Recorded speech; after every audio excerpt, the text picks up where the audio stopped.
Welcome back to Ideas Spotlight here on Beyond the Brick. I'm Joshua Hanlon, and today my guest is Daniel with his Ancient Greek Temple project.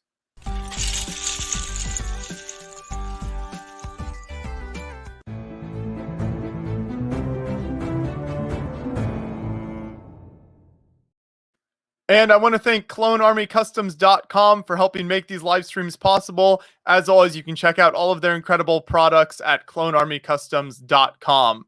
Now, I love the project that we have for you today. Longtime viewers of Beyond the Brick will know that an ancient Greek or ancient Roman theme is something that I've really wanted for a long time, and I think LEGO could do a lot with. So this ancient Greek temple project really caught my eye, and I'm happy to have Daniel here to talk about it today. So Daniel, why don't you give a brief introduction to yourself, and then we'll dive on into the build here.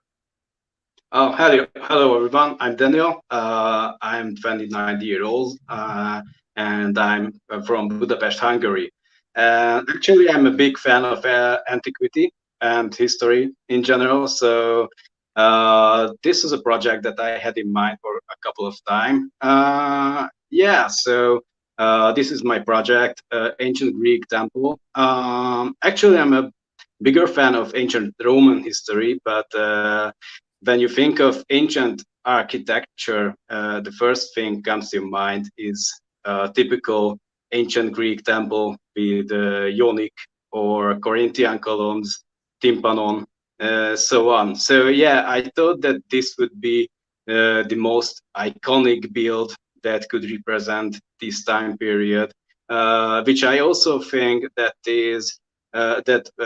LEGO really missed this theme in general. I agree. Yeah, I think there's so many possibilities with LEGO. If they did an ancient Greek or Roman theme, just capturing the colors and the architecture, the amazing minifigures they can make for that. We've gotten, a little tiny taste of it through the collectible minifigure series they've made, like the Spartan and some of the Roman minifigures and Roman Emperor and stuff like that. But it'd be great to get full-on sets like this. So is this temple based on any real particular temple in Greece, or just kind of capturing that general look? Yeah, it's actually built based on a little Greek temple on a little Greek island, Aina. Actually, it's dedicated to a goddess of a local variant of Pallas Athene. So yes, it's based on a real building. Of course, it's a bit downscaled to not to be exceedingly big, as you know. There's a limit on the parts that could be involved in a build in LEGO Ideas. So I scaled it down, and of course the island is a bit different, but I think it captured the general little bit barren look of Greek islands. That's really cool that you based it on a real temple. Did you just find photos of the temple online as inspiration then? Partly, yes. Actually, I visited the place 2 years ago, and it really amazed me how what a good shape it remained, and what a beautiful building it was, and it still is. Maybe I was the Parthenon. No, it really is amazing, that architecture from so many years ago. Let's start with the temple itself then, and kind of the design of that. If you want to talk about the pillars, the roof is really fantastic. So just kind of the overall design of the temple itself, and then we'll take a look at the rest of the build. Yeah, I'm most proud of the design of the columns. It was a little tricky to get the shape right. So what I did is that I connected 2x2 round bricks with a Technic axle, and joined it with some Technic cogs and wheels, and it all rests on a 4x4 round brick. And of course, the top is made by modified plates.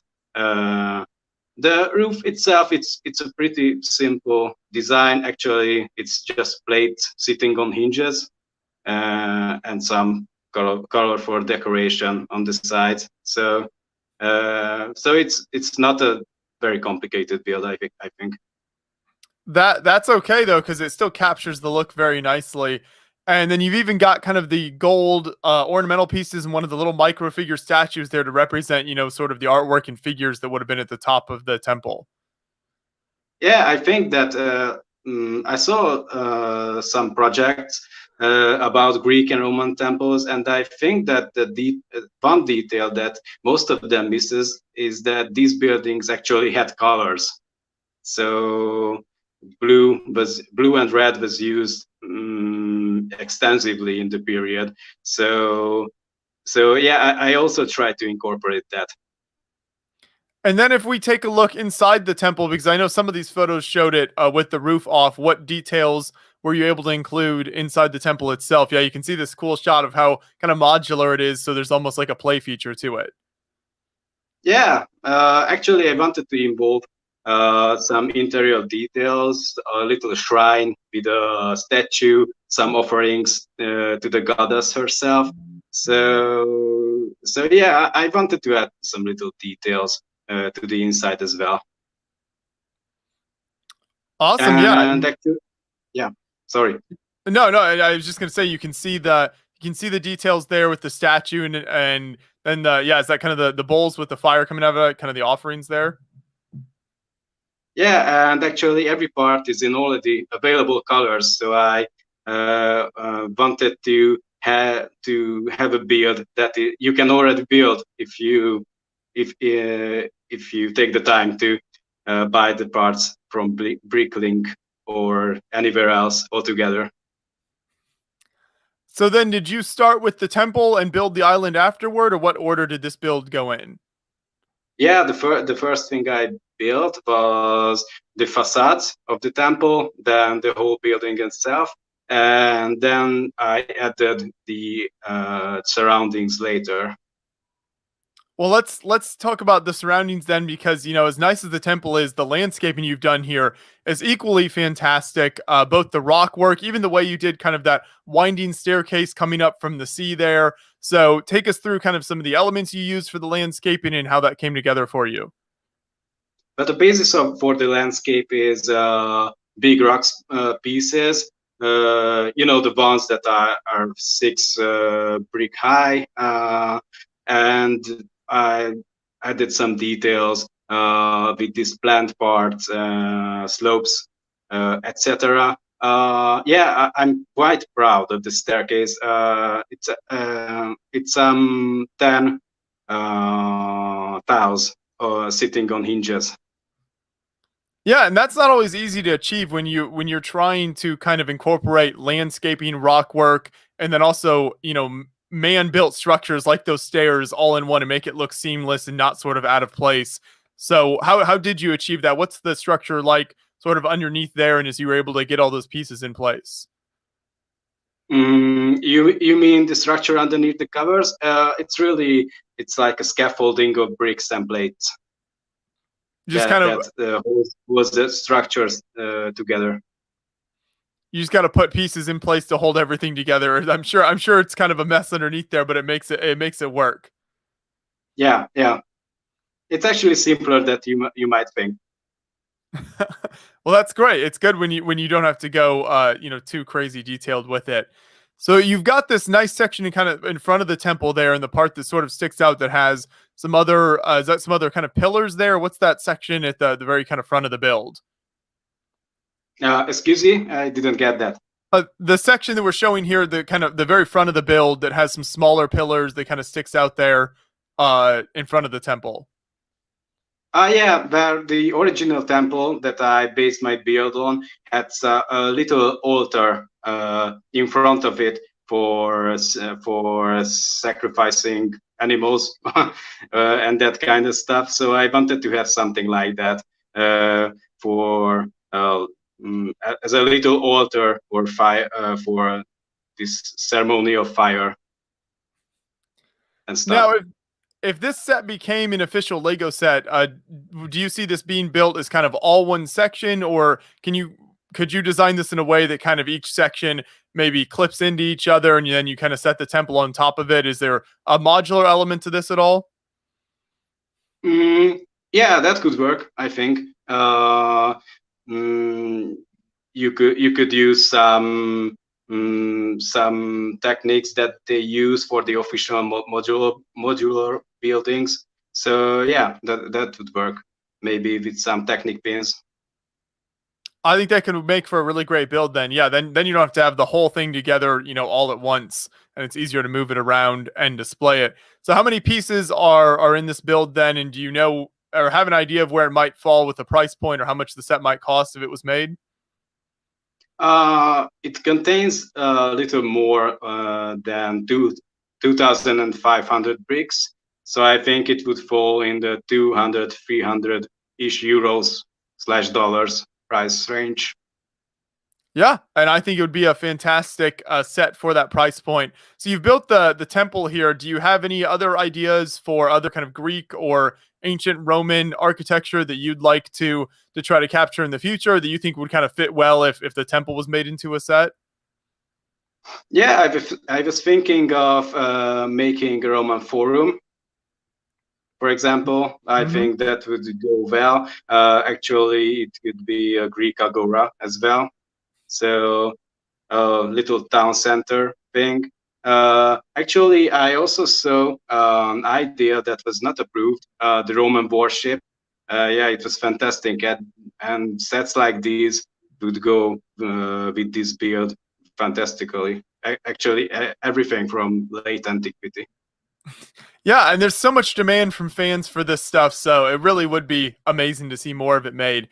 But this is a fantastic project. We'll have a link to it in the description of this video, so everyone watching, make sure you go over and check it out on Lego Ideas, Ancient Greek Temple. Make sure you go over and vote for it and lend your support because it's really great.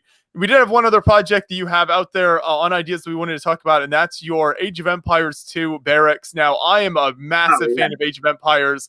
I grew up playing this game. I never miss an opportunity when I can talk about this or see a Lego build of it because there's some great ones out there. And you captured this so very well. This building is just, anyone who's played the game will instantly recognize this as one of the buildings from Age of Empires. So how did you decide to depict the barracks here from the game in Lego? What made you want to do that? Two things. I'm also a big fan of Age of Empires. I've been playing that since my childhood. I'm still playing it, the definitive edition. So this is no place for commercial for Age of Empires. So about the build, yeah, this is my favorite building from the game. So, and I think it's a really iconic building. This is my favorite architectural style from the game. So yeah, actually I started this as devising a build for myself. It also only contains bricks from already existing colors, but I thought that hey, why not have it on Lego Ideas? So that's right. And what I like is that you took this and you really kind of beefed it up a bit. You made it bigger and you really were able to add a lot of details and make it, is it pretty much minifigure scale at this point then? Yeah, it actually, I think it's a little bit bigger than the scale you had in the game because I wanted to incorporate as many details I could. But yeah, it's basically minifigure scale. Yeah, and I love this idea because I think, a great way for Lego to bring back a really cool kind of castle medieval theme would be a partnership with Age of Empires. I know that's kind of a dream and it might never happen, but I think that would be amazing. And as you mentioned, there's the definitive editions of the games are out there. They're releasing Age of Empires 4 in the future, so there's a ton of fans of the games that are still out there playing them, and it would just make for so many cool sets and ideas that Lego could work with if they partnered up. So that's kind of one of my Lego pipe dreams out there. Yeah, I think this would be a team that would sell really well if they would make it. For sure. So great work on this set. I wanted to make sure to mention this as well. So everyone watching, you can vote for both the Ancient Greek Temple and this Age of Empires 2 project on Lego Ideas. Help these projects get to 10,000 votes, and hopefully Lego will consider turning them into actual sets. But Daniel, it's been a real pleasure chatting with you. Thank you for coming on today and taking the time to kind of give behind the scenes on your projects here. Thank you for having me. It was a pleasure. For sure. And thank you everyone for watching. We'll see you